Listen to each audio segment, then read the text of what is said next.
Hola, hoy vamos a practicar las fijas de dictado por los mejores profesores prologignos. De esta manera estarás más cerca de ingresar a las mejores universidades del Perú. Recuerda, tus aspiraciones son tus posibilidades. Cuando a nosotros nos están preguntando por células que tienen que intervenir en situaciones de alergia, hay que pensar en dos. Una de estas se llama basófilo y la otra célula se llama mastocito, o también conocido como la célula cebal. ¿Ya? El basófilo procede o se ubica en la sangre y la célula cebada o mastocito se ubica en el tejido conectivo. ¿Ya? Mira, tienes que recordar, ¿ya? Porque a veces te preguntan así, te dicen célula que interviene en situaciones de alergia, pero te dicen célula sanguínea. Y tú estás acostumbrado a hablar mastocito, pero no es el basófilo porque te están hablando de célula sanguínea. ¿Sí? A ver, cuando una persona es alérgica al polvo, el polen, los ácaros, la pelusa del gato, no lo sé, a todo eso le vamos a llamar como alérgeno. ¿Ya? Cuando un alérgeno ingresa a tu cuerpo, en tu organismo va a haber un tipo de inmunoglobulina que es la inmunoglobulina E. El alérgeno se une con la inmunoglobulina E y esa inmunoglobulina E se une a las células llamadas mastocitos y este obliga a que el mastocito secrete una sustancia llamada histamina.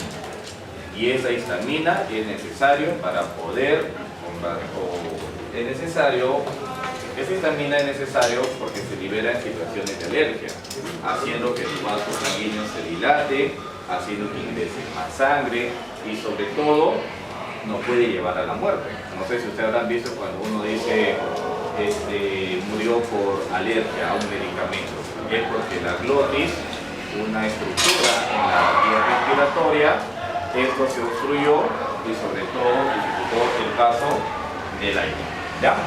A ver, en la pregunta 25 dice, Carlos es alérgico a los mariscos, por lo que si comiera cualquier plato que lo incluyera como ingredientes, a los pocos minutos comenzaría a hacer un cuadro de reacción de hipersensibilidad inmediata y anafilaxia. Marca alternativa correcta con relación a lo leído. Ya, pues la respuesta será que los mastocitos del sistema inmunológico de Carlos iniciarían esa reacción de hipersensibilidad y anafilaxia, ¿no? Ese sería como respuesta. Lo demás no tiene ya nada que ver. Mira, pasamos ahora a la pregunta 27. La fotosíntesis tiene dos fases, la fase luminosa y la fase oscura. ¿Dónde ocurre la fase luminosa? ¿Te acuerdas? La fase luminosa se está dando en la membrana tilacoidal, ¿ya? Para ser bien exacto. Y donde sea la fase oscura, se está dando en el estroma del cloroplasma, bien exacto. El objetivo de la fase luminosa es llegar a formar estos componentes, que es el ATP y el NADS fosfatado reducido. Ese es el objetivo principal de la fase luminosa. Bueno, acá también se forma ATP, pero pertenece a la fase luminosa. Y el objetivo principal de la fase oscura es formar moléculas orgánicas, como especialmente la glucosa, que a ustedes siempre le preguntan en examen. A ver, aquí tenemos la membrana tilacoidal, ¿ya? Obviamente que viene a formar parte de la tilacoide. Hay dos fotosistemas. El fotosistema 1 con su pigmento 700 y el fotosistema 2 con su pigmento 680. ¿Estamos? Los fotones, paquete de luz, llegan en ambos fotosistemas.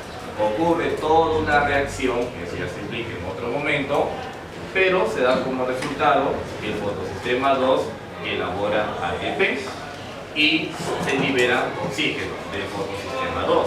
¿Por qué? Porque el agua llega al fotosistema 2. Como el agua está llegando al fotosistema 2, esto va a generar ¿a qué? A que se libere oxígeno. Mira, recuérdate bien ese dato. El agua que consume la planta será necesario para ingresar al fotosistema 2. ¿Estamos? ¿Sí? Entonces, como el fotosistema 2 libera oxígeno, esto es oxigénico. El fotosistema 2 es oxigénico, no te olvides. Aquí el fotosistema 1, por toda una reacción, el fotosistema 1 formará ATP y NADS, fosfatado reducido. Pero el fotosistema 1 libera oxígeno, no. ¿Y por qué no libera oxígeno? Porque el agua no ingresa aquí. El agua solamente ingresa al fotosistema 2. Por lo tanto, aquí el fotosistema 1 es anoxigénico, no libera oxígeno. Si por ahí te dicen son bacterias anoxigénicas, ya, son bacterias anoxigénicas, quiere decir que no presentan fotosistema 2, solamente tienen fotosistema 1. Entonces, en la pregunta número 27 dice: durante la fase luminosa de la fotosíntesis hay una transformación de la energía lumínica en energía química. Obviamente aquí estaríamos hablando de la primera ley de la termodinámica, donde, si te recuerdas, la energía no se crea ni se destruye, sino la energía se transforma. Hay transformación de la energía luminosa en energía química. ¿Ya qué más? Y se consigue gracias a diversas reacciones en regiones internas del cloroplasma. ¿Cuál de los siguientes enunciados es correcto sobre lo manifestado? Están hablando solamente de la transformación de la energía luminosa en química. A ver, buscamos las alternativas. ¿La región externa referida es el estroma? No, porque el estroma tiene que ver con la fase oscura y acá te están hablando de la fase luminosa. 2. La energía química produce NADS. Mira, cuando tú ves este compuesto, cuando tú lo ves así, no te vayas a olvidar que mayormente esto es para la respiración celular, ¿ya? Respiración celular. Y esto es parte de la fotosíntesis. Como puedes ver, no tiene que ver nada esto con el tema fotosíntesis. Por eso lo descarto. ¿El fotón reacciona con la enzima ATPasa? No, porque los fotones están llegando solamente a esos fotosistemas, no llega a la enzima ATPasa. ¿Qué más? Los fotosistemas producen NADS, fosfatado reducido y ATP. Claro, ¿no? Podría dar una respuesta. A ver qué dice la última. En esta etapa se libera oxígeno y su C-atilacoide también, porque en esta etapa de la fase luminosa se está liberando oxígeno que ocurre en la membrana tilacoidal. Pero hay un detalle. ¿Y cuál es el detalle? En la parte inicial te dice la transformación de la energía luminosa en química. Y a esa reacción se obtienen estos compuestos. Por eso la respuesta sale la D. ¿Ya? La respuesta la D, donde los fotosistemas producen NADS, fosfatado reducido, y producen lo que es ATP. Pasamos a la pregunta que sigue. En la misma pregunta, mira. Acá. Se supone que la fase luminosa está relacionada con la luz. Todos lo sabemos. Pero, ¿qué pasaría si nosotros cubrimos a estos fotosistemas? ¿Qué sucede si lo cubrimos? Obviamente, la fase luminosa ya no se va a dar. La luz ya no va a poder llegar en ambos fotosistemas. Y si la luz no llega en ambos fotosistemas, no se va a obtener estos resultados. ¿Me entiendes, no? Si la luz es bloqueada, no hay fase luminosa. Y eso es lo que dice la pregunta 28. Se sabe que no es recomendable tener plantas en los garajes de los carros, a pesar que estos sean abiertos. Los gases que se emanan del motor impiden que la luz sea captada eficazmente por la planta. ¿Cuál de los siguientes enunciados está más relacionado con lo leído? Se dice que si yo tengo mi garaje, tengo mi carro, lo enciendo, emana ese humo, y si tengo mi planta se verá afectada. ¿Por qué se vería afectada? Porque simplemente el humo va a bloquear a esos fotosistemas para que no se pueda dar una fase luminosa. Por eso la respuesta es la C, los gases que afectan a nivel de los fotosistemas 1 y 2. Entonces, como le decía, el ciclo de Calvin-Benson se realiza en el estroma del cloroplasma. con el objetivo de llegar a obtener lo que es moléculas orgánicas, especialmente la glucosa. El azúcar que se utiliza en el ciclo de Calvin se llama ribulosa, ¿ya? Cuando tú veas así 5 carbonos, P significa ribulosa monofosfato. Esto se encuentra inactivo, no se puede dar un ciclo de Calvin porque está inactivo por la falta de un fosfato. Es así que el ATP que se forma en la fase luminosa, ese ATP ingresa a la fase oscura, le deja el fósforo y ese ATP se retira como ADP. Entonces la ribulosa monofosfato recibe este fósforo y termina siendo una ribulosa bifosfato, ¿ya? Ribulosa bifosfato. Quiere decir que en el carbono 1 y el carbono 5, cada uno tiene un fósforo, por eso se llama bifosfato. Esto es la parte activa del ciclo de Calvin. Esta ribulosa bifosfato se va a unir con el CO2 atmosférico, ¿ya? Ellos dos se unen. Pero para que el CO2 pueda ingresar al ciclo de Calvin, se requiere de la enzima rubisco. Esta enzima rubisco tiene afinidad con el CO2 y también tiene afinidad con el oxígeno. Por eso que su nombre de la enzima rubisco es la ribulosa bifosfato carboxilasa oxigenasa. Ese es el nombre rubisco, porque tiene afinidad con el CO2 y con el oxígeno, ¿sí? Entonces, cuando los 5 carbonos se unen con este carbono, se va a formar una molécula de 6 carbonos que va a ser una hexosa inestable. Pero esta se degrada y queda como molécula de 3 carbonos fosfatos, a lo que se le da con el nombre de pega. Esto se llama pega, y pega significa fosfoglicerato. Esta pega posteriormente se reduce por reacciones, esta pega se reduce.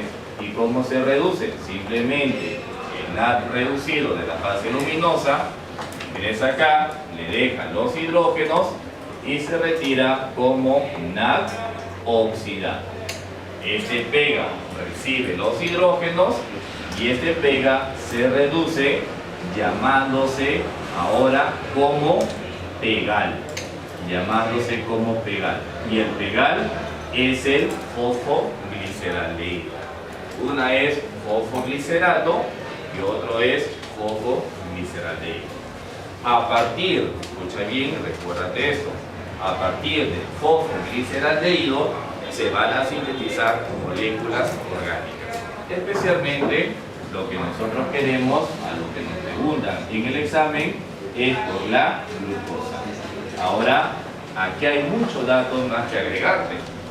Por ejemplo, acá se forman 2 moléculas de 3 carbonos fosfato, acá ingresan 2 NADs, ingresan 2 ATP, pero son muchas cosas y ya no estamos en esa parte aún. Pero sí te doy un dato adicional. La glucosa, ¿cuántos carbonos tiene? 6. Entonces, mira, por un ciclo, por una vuelta, va a haber un carbono. Vamos a ponerlo así, para que lo entiendan mejor. El CO2 ingresa, tiene su carbono, ¿cierto? Ese carbono va a ser el carbono que está acá. ¿Me entiendes? Para la planta es necesario capturar el CO2. ¿Por qué? Porque el carbono del CO2 es necesario para elaborar la glucosa. Si la glucosa tiene 6 carbonos, entonces yo voy a necesitar 6 CO2. ¿Entendiste? 6 CO2 va a llegar a formar lo que es a una glucosa. Y ya pues, acá en la pregunta número 29 dice: observe la siguiente molécula e identifique los números que están, ¿no? 1, 2 respectivamente. 1 para nosotros sería la ribulosa 1,5 bifosfato y la 2 ribulosa monofosfato. La clave sale la C. Muy bien. Siguiendo el desarrollo de las preguntas, ahora vamos a ver un pequeño dato sobre el ciclo de Krebs. Primero tienen que tener en cuenta que el ciclo de Krebs se está realizando en el interior de la mitocondria, especialmente en el mitosol. Recuérdate esto. Recuérdate que el ciclo de Calvin se realiza en el estroma, ¿ya? Y en ese sentido, el ciclo de Krebs se está realizando en el mitosol de la mitocondria, o también llamado la matriz mitocondrial. El ciclo de Krebs va a tener una serie de reacciones enzimáticas donde habrá descarboxilación, deshidrogenación, pero solamente a nosotros mayormente se pregunta qué es lo que se obtiene en el ciclo de Krebs, ¿ya? Es así que el ciclo de Krebs tiene un inicio que será con el citrato, un inicio, y también va a tener lo que es un final que será con el oxalacetato. Puede haber 8 reacciones enzimáticas, puede ser un poquito más, un poquito menos, pero no estamos aún en esa parte. Mira, escucha. El acetil-CoA, el acetil tiene 2 átomos de carbono y el CoA es una coenzima A que se le une al acetil. Ahora, tú te preguntarás, ¿y de dónde viene ese acetil? Ese acetil viene del piruvato. Ya solamente que no hemos explicado esa parte, pero sí. Cuando el acetil se une con el oxalacetato, que tiene 4 átomos de carbono, se formará el citrato, que tendrá 6 átomos de carbono. El acetil más oxalacetato le va a dar citrato. Y el CoA, simplemente el CoA después se retira, ¿ya? Se retira del ciclo de Krebs. La vitamina B8, llamada biotina, es necesaria para que el acetil se fije al ciclo de Krebs. Ahora, desde citrato hasta oxalacetato va a haber reacciones enzimáticas, donde decimos acá que 3 NADs oxidados le van a quitar, extraer hidrógenos al ciclo de Krebs. Le van a oxidar al ciclo de Krebs para que tengamos los 3 NADs reducidos, ¿ya? También podemos decir que en esta reacción se va a liberar 2 moléculas de CO2. Asimismo, el GDP, guanosina difosfato, va a terminar, le va a extraer un fósforo al ciclo de Krebs para que sea 3 fósforos, GTP. El GDP le extrae un fósforo y termina siendo GTP. El ADP le quita ese fósforo y tendremos ATP, ¿ya? También decimos que se va a necesitar un FAD oxidado para que termine siendo un FAD reducido. Entonces, y regresamos a oxalacetato. Si tú ves, el citrato tiene 6 átomos de carbono. Aquí están los 2, 6 a 2, oxalacetato, regresamos con 4 átomos de carbono. En el examen siempre se pregunta cuáles son los productos que se obtienen del ciclo de Krebs. Por ejemplo, se obtiene lo que es NADS, se obtiene CO2, se obtiene ATP, pero también se obtiene lo que es GTP y se obtienen los NADS reducidos, ¿ya? Eso es lo que se obtiene. Por eso acá abajo hemos puesto que por un ciclo de Krebs, ¿qué habrá? Por un ciclo de Krebs habrá 3 NADs reducidos. Esta es la forma correcta que se pone, ¿ya? 3 NADs reducidos. También habrá un FAD reducido. Habrá un FAD reducido. Asimismo, habrá lo que es un GTP. También habrá lo que es un ATP. Y lo que se está liberando será 2 moléculas de CO2. Todo esto es por un ciclo de Krebs. Pero tú tienes que recordarte muy bien que por una glucosa hay 2 ciclos de Krebs. Entonces tendrías que multiplicarlo todo por 2. ¿Ya? Ahí tenemos el dato.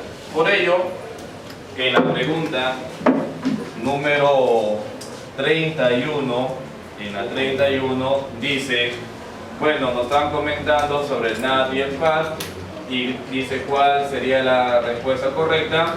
La C, que en el ciclo de Krebs se sintetizan NADs y FAD. Esa es la respuesta. ¿Cuál? La respuesta de la 31 será la alternativa, la C. La siguiente pregunta tiene que ver con la fermentación. Hay varios tipos de fermentaciones: la fermentación alcohólica, la fermentación láctica, la fermentación cadavérica, fermentación butírica, propiónica, pero solamente en el examen es común escuchar la fermentación alcohólica y la fermentación láctica. Se sabe que la fermentación alcohólica es necesaria para elaborar bebidas alcohólicas, como por ejemplo, ¿no? Y la fermentación láctica es necesaria para obtener ácido láctico, y así ejemplo en el yogur. A ver, mira, en la fermentación láctica, 2 piruvatos de 3 carbonos serán reducidos. ¿Por qué serán reducidos? Porque los NAD reducidos de la glucólisis serán utilizados, dejarán sus hidrógenos y tendremos los NAD oxidados. Mira, estos NAD de la glucólisis ingresan a la fermentación, le dejan los hidrógenos al piruvato, el piruvato lo recibe, se reduce y ese piruvato termina siendo lactato, ¿ya? Será lactato. Este lactato es una molécula reductora que tiene, bueno, habrá 2 lactatos con su número de carbonos que es 3 átomos de carbono, ¿ya? Ahora, este lactato terminará relacionándose con el ácido láctico, y este ácido láctico necesario o está presente en el yogur, pero este ácido láctico también nos causa la fatiga muscular. Cuando uno se cansa, cuando uno se fatiga, es porque se está acumulando ácido láctico en tu músculo, ¿ya? ¿Y por qué sucede esto? Porque la fermentación láctica no participa el oxígeno, no te vayas a olvidar. ¿Quiénes realizan fermentación láctica? Bacterias, que son procariotas, y las eucariotas, como los eritrocitos, los miocitos. Por ejemplo, el lactobacillus necesario para la elaboración de la leche, el yogur, ¿no? El queso, fermentación láctica. El bacilo de Dodderley está en la vagina. En la vagina también ocurre una fermentación láctica, se forma el ácido láctico y eso hace que el pH de la vagina sea ácida. ¿Y por qué es importante que sea ácida? Porque de esta manera les protege ante el ingreso de invasores que pueden ser los hongos. Si una mujer utiliza un jabón, no sé, el jabón Neco para lavarse la zona íntima, ese jabón Neco es antibacteriano, va a matar a esa bacteria, a ese bacilo de Dodderley, no habrá fermentación láctica, la vagina ya no será ácida, comenzará a aumentar su pH y los hongos, otras bacterias comienzan y le causarán una infección. Por eso es recomendado que en la zona íntima el jabón que utilice no tenga que ser directamente antibacteriano, porque le va a matar obviamente a las bacterias, al bacilo de Dodderley. ¿Ya? Eso deben tener presente. Entonces, como les decía, la fermentación láctica no requiere de oxígeno, ¿ya? Es un proceso anaeróbicamente. ¿Quiénes lo realizan? Las bacterias, como los lactobacilos, el bacilo de Dodderley, lo realizan los eritrocitos y los miocitos. ¿Por qué los eritrocitos tienen que hacer exclusivamente una fermentación láctica? Respuesta: porque los eritrocitos no tienen mitocondria. En su estado maduro, ellos perdieron la mitocondria, por eso que están obligados estrictamente a hacer fermentación láctica. No te olvides, a los eritrocitos también se le dice hematíes o glóbulos rojos, ¿ya? Como lo quieras entender. En cambio, los miocitos, que son células musculares, ellos pueden o no pueden hacer fermentación láctica. Eso depende mucho del oxígeno, ¿ya? si yo comienzo a hacer deporte, en mi músculo se va a ir formando a nivel celular, citoplasmático, se va a formar piruvato. Pero si yo tengo una buena respiración, una buena oxigenación, voy a hacer que ese piruvato ingrese a la mitocondria, obtenga más energía y no me canse rápido. Pero si no tengo una buena respiración, el piruvato se acumula en el citosol en grandes cantidades y hará fermentación láctica y como resultado habrá ácido láctico y este ácido láctico es el causante de la fatiga muscular. ¿Sí? No te olvides. Ya, en otra pregunta podemos ver que nos dicen sobre la fermentación alcohólica. La fermentación alcohólica será realizada por el Saccharomyces cerevisiae, más conocido como la levadura de cerveza. Aquí algo parecido a lo que sucede en la fermentación láctica. Acá veremos que los dos piruvatos de 3 carbonos se descarboxila, pierde carbono bajo la forma de CO2.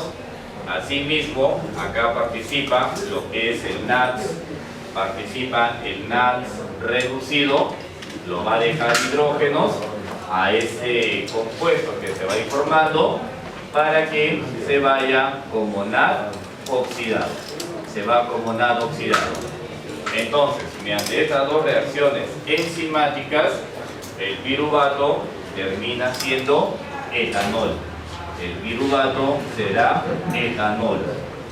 Y este etanol, en relación a la cantidad, va a ser 2 etanoles de 2 átomos de carbono. En una fermentación alcohólica no participa lo que es el oxígeno, ¿ya? Al igual que acá, no participa el oxígeno. Pero no solamente la fermentación alcohólica sirve para hacer pan, o también para poder hacer cerveza, ¿no? Alcohol, sino también se utiliza para elaboración de masas. Por ejemplo, como te digo, en elaboración del pan. Cuando a esa masa se le agrega levadura de cerveza, se le cubre con un plástico, no ingresa el oxígeno, hace una fermentación alcohólica y la masa del pan, ¿no? Futuro pan, aumenta de volumen. Y cuando nosotros estudiamos esa masa, en esa masa habrá CO2 y habrá etanol. Y cuando cocinamos a ese pan, cuando lo cocinamos, el calor evapora al etanol, el CO2 queda atrapado, ¿ya? Por tal motivo, recordamos que la fermentación láctica se obtiene 2 lactatos de 3 carbonos y la fermentación alcohólica que tiene 2 etanoles de 2 carbonos. Eso vendría a ser. A ver, muchachos, recordando sobre el sistema digestivo de los animales, el sistema digestivo es de forma completa y sistema digestivo es de forma incompleta. De forma completa es solamente cuando tiene 2 orificios, boca, ano, considerando que siempre la boca y el ano tienen que estar hacia los extremos, ¿ya? En el caso del caracol, eso no se cumple porque su ano está muy cerca a su boca, ya que tiene un intestino en forma de U. Pero mayormente, orificios de boca y ano van a los extremos. El sistema digestivo completo lo realizan un gran grupo de animales, como por ejemplo, lo realizan los artrópodos, lo realizan los moluscos, lo realizan los anélidos, los equinodermos, también lo realizan los cordados. Dentro de los cordados están los vertebrados, o sea, nosotros tenemos sistema digestivo completo. Pero aquellos que tienen sistema digestivo incompleto, significa que solamente tienen un orificio que cumple doble función. Por ese orificio ingresará el alimento y por ese orificio saldrán los desechos. En estos animales que tienen sistema digestivo incompleto, la cavidad interna lo llaman como el intestino primitivo o también lo llaman como el celenterón, ¿ya? ¿Quiénes realizan sistema digestivo incompleto? Pues ¿quiénes encontramos? Encontramos en los cnidiarios, como por ejemplo la medusa, la hidra, las anémonas, sistema digestivo incompleto. y también los platenitos en el caso de la planaria. En la pregunta 33 te están hablando aquellos animales que presentan un solo orificio por donde ingresa el alimento y se eliminan los desechos, será un sistema digestivo incompleto. Y una pregunta más tiene que ver con la cloaca. ¿Sabes por qué se llama linfocitos T? ¿Sabes por qué se llama linfocitos T? Ya. Se le dice linfocitos T porque linfocitos que se formó en la médula ósea roja va al timo, madura en el timo, por eso se llamará linfocitos T. ¿Pero por qué se le dice linfocitos T? Lo que sucede es que en la cloaca hay un órgano hematopoyético que se llama la brusa o la bolsa de Fabricio. Y como brusa o bolsa va con la B labial, por eso se da con linfocitos B. Lo que sucede es que descubrieron por primera vez que en la bolsa o la bolsa o la brusa de Fabricio, ahí maduran los linfocitos B para las aves. Y como lo descubrieron ahí, eso quedó para nosotros. Entonces, en esa cloaca va a estar asociado cerca a él la brusa de Fabricio, pero esa cloaca está conectado con la vía reproductiva y con la vía urinaria. Por lo tanto, ninguna de las preguntas tiene que ver mucho con la cloaca. Listo, muchachos, ahí quedamos.